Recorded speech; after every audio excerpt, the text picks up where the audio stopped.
Hey guys, welcome to this week's episode of Wide Open Wednesday. So I just got my hair done this week. What do you think of the ever blonding locks? Good idea? Bad idea? Let me know. It's pretty blonde. So, Wide Open Wednesday is where you guys submit questions to me on Instagram and I answer them here on my YouTube channel. I answer questions on any topic you want to discuss. That could be business, social media, barrel racing, anything under the sun. That's why we call it Wide Open Wednesday. So, you guys submitted some really great questions this week. Let's get to it. Utah Barrel Racer wanted to know, what is the key to time management? She'd love to know, would love to know your story about how you get work, school, horses all done in one day. Well, I'll tell you, Utah Barrel Racer, it's not easy. But you should definitely check out my e-course on time management. You can find it on my website, reneecowley.com. I will tell you the quick and easy answer to this, though, is all about planning. I like to plan, prioritize my goals, and then knowing what things can be done good enough. I think a lot of times women especially get really hung up on everything has to be perfect. I have to do everything to the max. And sometimes we need to know what things are okay just being good enough. And that comes from prioritizing our goals, knowing which ones are the most important, and then planning. Why does my dog want to play right now? Really? Like you couldn't just take a nap? She is a social media and fame whore, you guys. She just loves to make these appearances in our videos. Stella, we're videoing right now. We're videoing. Okay. But really great question. Thanks for asking. Let's see.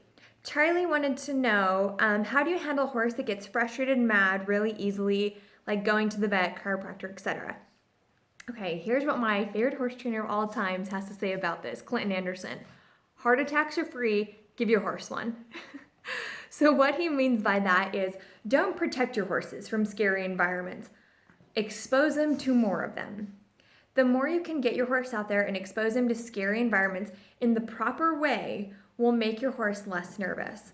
So this is what I suggest is put your horse in those scary circumstances. If that is trail rides, if that is your horse is afraid of going in the trailer, if that's going to new environments, take them to different arenas. Haul them around for a while. But don't punish them. If they get there and they're scared and antsy, don't go to yanking on them and pulling on them and punishing them, making them back up a whole lot. Don't punish them in those circumstances and make it more scary for them. Instead, keep them busy. Keep their feet moving, left, right, forwards, and back. Keep their attention on you. Make them listen to you. And the nanosecond that they start to show signs of relaxing, that's when you reward them, praise them, shower them with attention. Pet them, stroke them, speak to them in a soft voice, all of those things. Now, what are the signs that your horse is relaxing? It is licking their lips, lowering their head, keeping their feet still, blinking their eyes repeatedly, and deep sighs or deep breaths. So give your horse a heart attack. Don't punish them in scary circumstances. Keep their feet moving, make them use the thinking side of their brain, another Clint Anderson-ism. And the minute that they start to show signs of relaxing, praise them, shower them with attention. It's a really great question. Thanks for submitting it. Okay, Bunny is a wild girl. That's a fun name. Wants to know, let's see, she writes, when I go around a barrel and sit, some horses turn harder and they knock me to the side. Any tips on how to fix that? Yeah, there's a couple things that you can look at. Number one, let's look at your equipment. Does your saddle have a very deep seat? Are you able to accurately and effectively anchor yourself in that saddle? Can you really roll your hips and sit deeply in that saddle and not get rocked forward?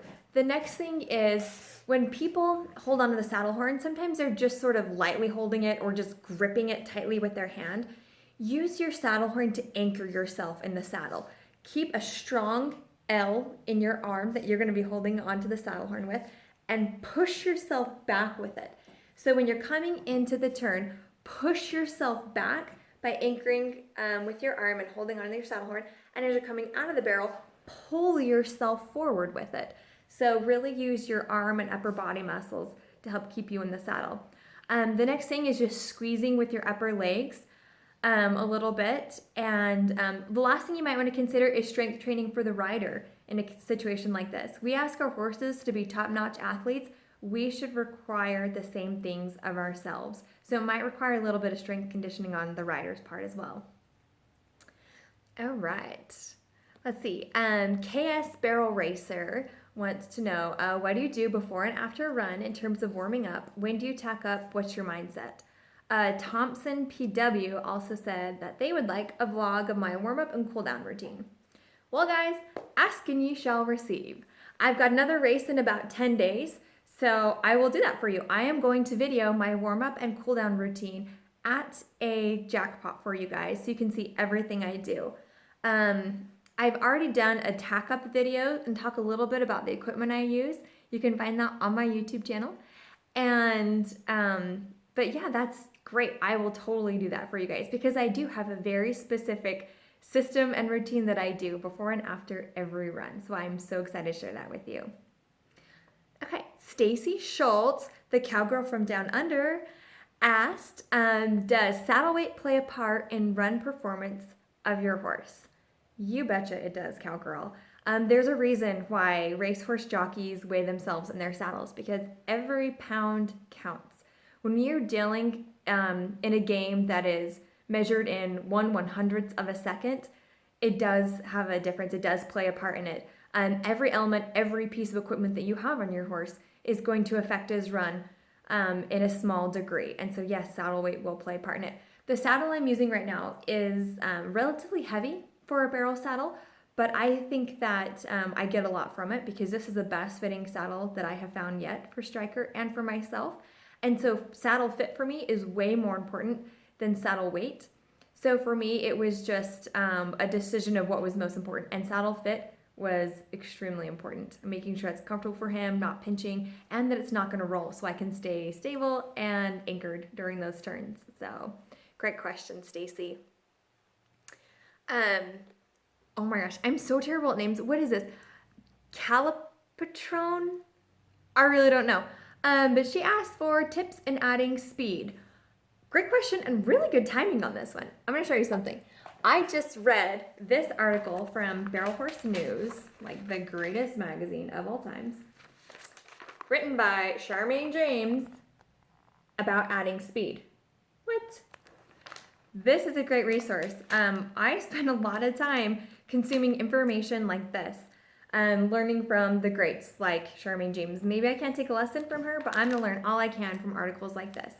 In this article, she talks a lot about the key to speed is slow work and foundation. If you have a really good foundation on your horse and you build that slowly and build their confidence, speed will come naturally.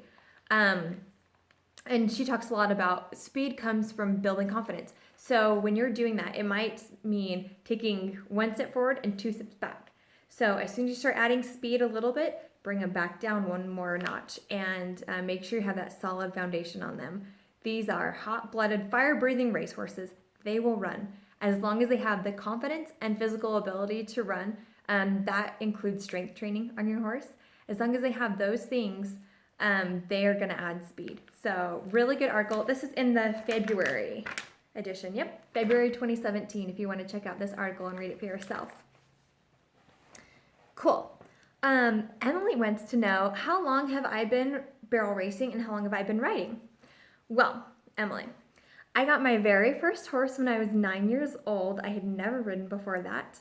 And it was just this cute little grade mare. I actually still have her. We bought her as a 2-year-old, which was perhaps the biggest horse geek decision we have ever made, is buying a 2-year-old for a girl that has never ridden before. But this little grade mare turned out to be the biggest blessing in my life. She was wonderful. She's, to date, the smartest horse I've ever ridden, and I love her so much. But I just started out doing 4-H, reining shows, and then rodeo queening. I eventually won Miss Rodeo Utah and then top 5 at Miss Rodeo America. I've actually been barrel racing for 6 months, if you can believe it. But I have been studying barrel racing for the past 2 years. I'm going to tell you a little bit more about that too. Haley asked me what the backstory was behind finding and then owning Striker. Well, I started like this.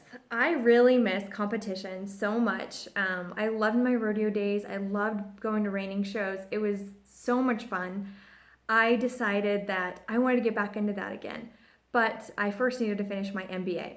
So it took me a little less than 2 years to finish my MBA, and my promise to myself was that if I worked hard in my program and I did well, that I could buy a barrel horse. Oh, my mom's just walking in the door. We're not editing this out either. So I promised myself that I did really well in my MBA. I would buy a barrel horse and start this new journey.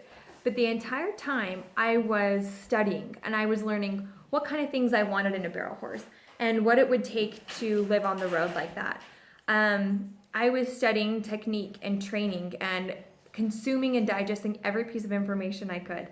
So when it came time to buy my rocket ship, I started by calling some horse brokers here locally and just seeing what horses were available. I had a pretty tight budget that I needed to stick to, and told them my budget, and it didn't look like there was anything available that they knew of. And so I was getting a little bit frustrated, and I told myself, okay, all I need is a fast horse. If I can just find a fast athletic horse, I'd trained reining horses in the past, I'd started colts, I felt like maybe I could figure this out. Maybe I could bring this horse along on my own. So I called a friend of mine who's a racehorse guy up in Idaho. He's a breeder. And I just asked him if he knew of any barrel horses up in Idaho. And he said he just happened to have one there on his place that was already patterned, already trained.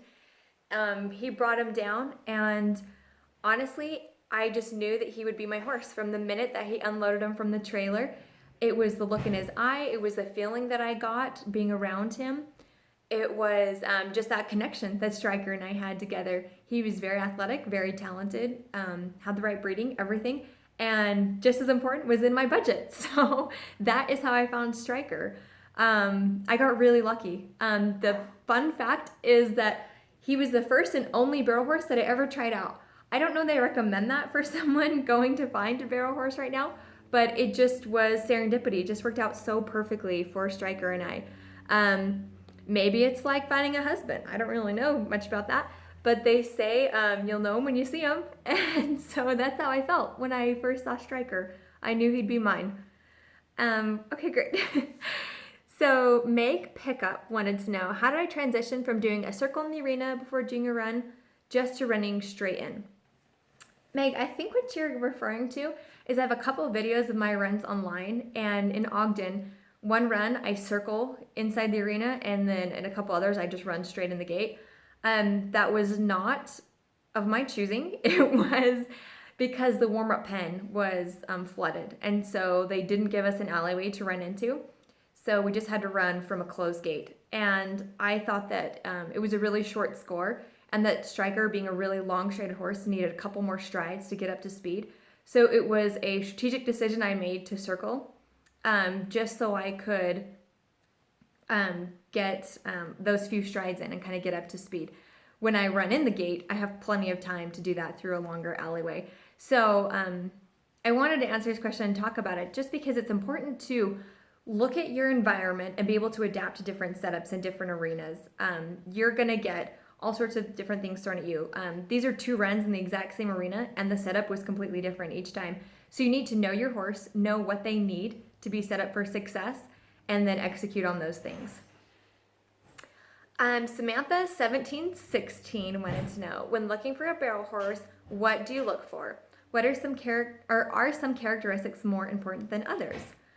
Samantha, this is such a fabulous question. I love it, and I think it's really important for those just starting out or looking for maybe a new barrel horse trying to move up a little bit.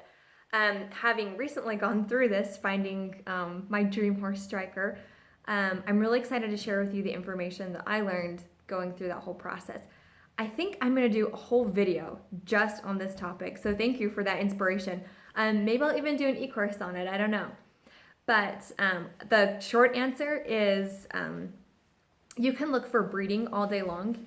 You can look for physical structure all day long, but it's not just one thing. It's a combination of things. And equally important in that calculation of what you're looking for is the emotion you get when you're with that horse. It's the connection, chemistry you have with that horse, the personality of the horse, and it's different for everybody. The type of horse that I get along with is going to be very different than perhaps a horse that you get along with. And so it's kind of knowing your own style as well and being able to find that perfect match for you. So thank you again so much, Samantha, for that inspiration. I'm really excited to start working on that video for you. Okay guys, I want to keep these videos really short, so thank you guys for submitting your questions this week. I hope this was informative. These are so much fun for me to do. So be ready for next week. If you didn't get your question answered, you can submit your questions early or just comment next week on my Instagram. Don't forget to subscribe below. Just click on this little button here. And that way you can watch when I answer your questions next week. Thanks guys, happy trails.